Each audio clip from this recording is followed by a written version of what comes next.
Лековите што пациентите ги користеле пред повеќе години може и денес да влијаат на нивниот цревен микробиом, покажува голема студија на Институтот за геномика при Универзитетот во Тарту. Истражувачите анализирале примероци од столицата и податоци за употреба на лекови од над 2500 учесници во микробиомската кохорта на естонската биобанка, откривајќи дека повеќето медикаменти предизвикуваат значајни промени во составот на цревните микроби. Ваквите промени траеле со години по прекинување на терапијата, а не се ограничени само на антибиотиците. Најсилно влијание покажале антидепресивите, бета-блокаторите, инхибиторите на протонската пумпа и бензодиазепините, кои оставиле долготрајни микробни отпечатоци. Главниот автор, доктор Оливер Асмец, истакнува дека историјата на употреба на лекови е клучен, но често занемарен фактор во објаснувањето на индивидуалните разлики во микробиомот. Истражувањето потврдило дека започнувањето или прекинувањето на одредени лекови предизвикува предвидливи микробни промени, што укажува на директна причинско-последична врска. Професорката Елин Орк нагласува дека ова е прва сеопфатна евалуација на долгорочните ефекти на лековите врз микробиомот базирана на реални медицински податоци и повикува клиничарите да ја земат предвид историјата на лекови при интерпретација на микробиомските анализи.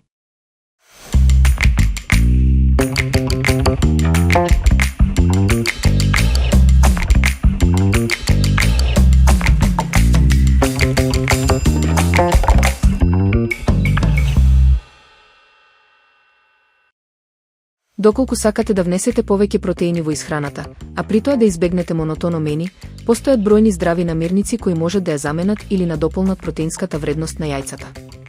Едно варено јајце содржи околу 6 грама протеини, но овие намирници нудат уште повеќе.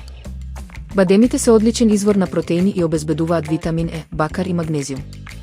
Овесот, покрај аглехидратите, е богат со растителни влакна, витамини, минерали и антиоксиданси. Јапонската соја содржи висока количина протеини, железо и калциум, додека семките од тиква покрај магнезиум се полни и со хранливи протеини.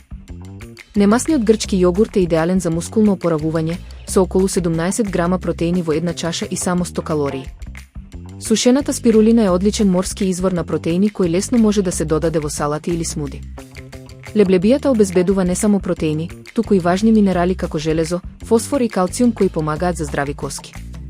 Тофу сирењето, пак, ги содржи сите 8 есенцијални аминокиселини, како и магнезиум, бакар, цинк и витамини, што го прави совршен избор за балансирана и хранлива исхрана.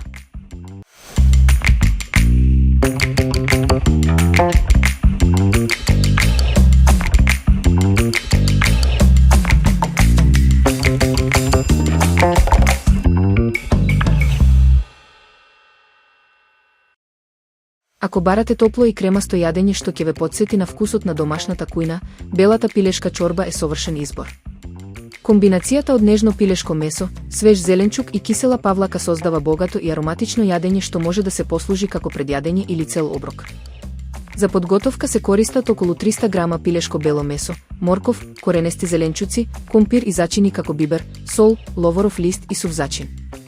Откако месото и зеленчукот ќе се сварат, во чорбата се додава мешавина од жолчки и кисела павлака, која дава кремаста текстура и богат вкус. По желба, може да се додаде и малку лимонов сок за освежување. Белата пилешка чорба најдобро се послужува топла, со коцки препечен леб. За погуста варијанта, се препорачува додавање на малку брашно растворено во вода пред додавањето на павлаката. Ова јадење е идеален избор за ладните есенски и зимски денови, нудејќи утеха, топлина и вкус на вистински домашен оброк.